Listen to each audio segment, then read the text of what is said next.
So when I started noticing this shift where a culture of free speech started becoming seemingly less important to my fellow students, sort of happened around 2020. And sort of the way I view a culture of free speech is it isn't just kind of a legal understanding of you have the right to say things without the government punishing you.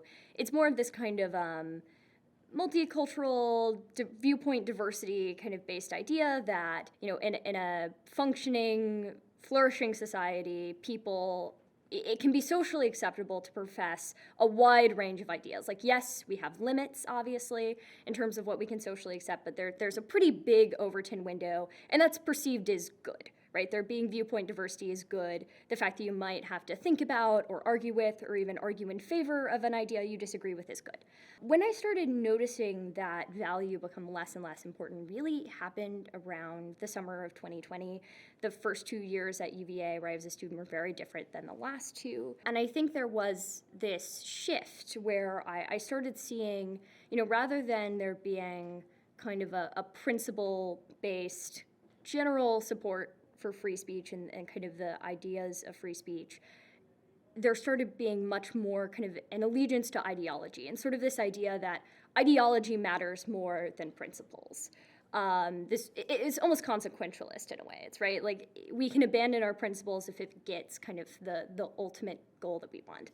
And the on the ground kind of results of this is that I started noticing my friends and my classmates becoming much more afraid to say what they thought.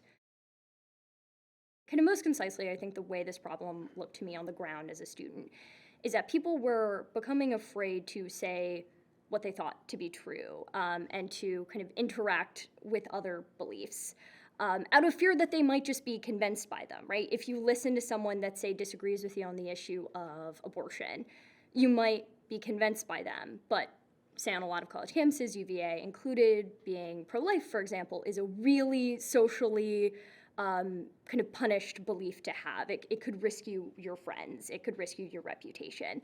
But I think what that also means is that people are become, when you're afraid to say what you think to be true, I think you're also afraid to think things as well, right? You're afraid to think through arguments, think through other sides of an issue.